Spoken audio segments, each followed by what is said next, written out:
Assalamualaikum and good morning to everyone. Okay, hari ini Ustazah nak mengajar subjek English. Okay, topik nanti yang Ustazah bagi tahu. Sebelum tu Ustazah nak ingatkan dekat rumah jangan lupa jaga solat, mengaji Al-Quran ataupun Iqra. Yang ketiga, jangan lupa buat ulang kaji pelajaran. Okay, sebelum Ustazah nak masuk topik yang Ustazah nak mengajar hari ini, Ustazah nak keluarkan buku teks, buku workbook dan buku tulis. Kalau tak ada buku workbook ataupun buku teks, tak apa. Nanti dekat dalam slide Ustazah akan tunjuk juga.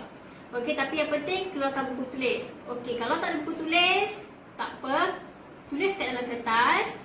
Nanti masuk sekolah boleh tampal dekat dalam buku. Okey? Okey, sebelum tu kita baca doa. Sebelum kita start apa-apa pelajaran, kita baca umur kita Al-Fatihah. Okey, amin. Okey, pembelajaran e-learning kita hari ini adalah mengenai adjective. Okey, apa yang dimaksudkan dengan adjective? Kalau kita belajar, okey, Ustazah sentuhkan tajuk adjective ni sebab kita dah masuk topik 2 iaitu tajuk Let's Play. Okey, tajuk Let's Play ada kita sentuh mengenai adjective. Latihan pun kita dah buat. Okey, apa yang dimaksudkan dengan adjective? Adjective itu adalah, kalau kita dalam bahasa Melayunya adalah kata sifat.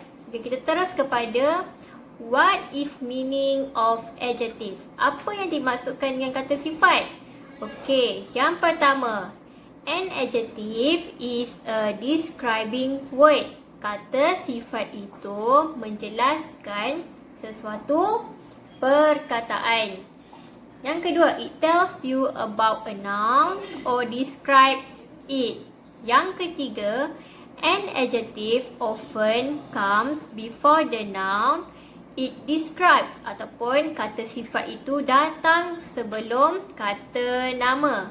Yang terakhir, it also come after the noun later in the sentence, ataupun adjective itu datang selepas kata nama. Okey. Bila soalan terang ni mesti tak ramai yang tak faham kan? Okey. Apa kata? Kita tengok contoh dalam buku teks. Okey, kalau dalam buku teks saya screenshotkan yang ini dululah. Okey. Saya screenshot. Okey, cuba tengok dalam buku teks page 25. Okey. Tengok yang pertama. Cuba baca a long blue train. Okey, a long blue train. Mana kata adjektifnya?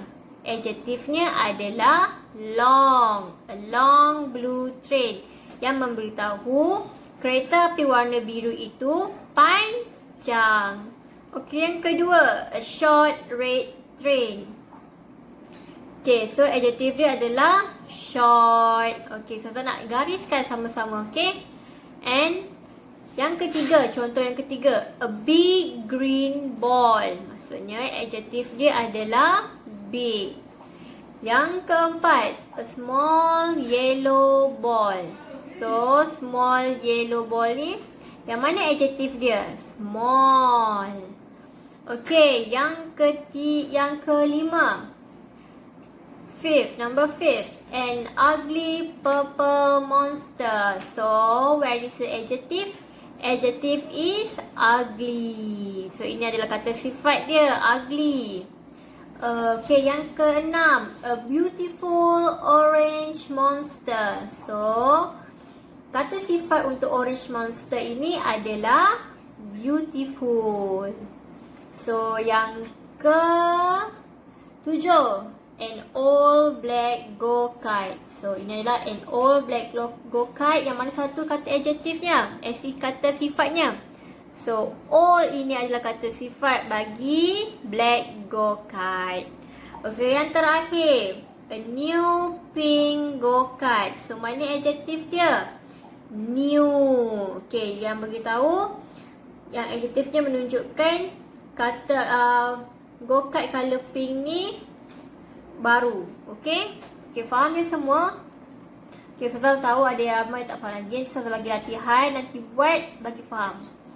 Okey, kita pergi kepada example. Okey, inilah example yang Ustazah bagi tahu. Adjective boleh datang before ataupun after. Okey, macam contoh yang Ustazah bagi tahu tadi, dia lebih kepada adjective before the noun. Maksudnya adjective sebelum kata nama, kata sifat sebelum kata nama. Contoh yang pertama, kita tengok. This is busy street. Okay. So, busy ini adalah kata sifat untuk jalan raya. Street, jalan. Okay, menunjukkan jalan itu terlalu sibuk. Okay, yang kedua, it is a long blue train.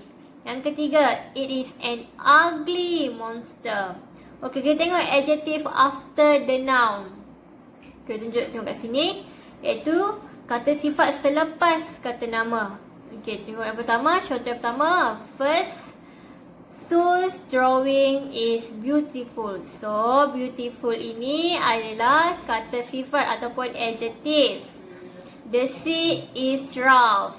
And yang terakhir sekali is windy. So, windy, rough, beautiful ni adalah selepas kata nama. Okay, Ustazah harap semua faham.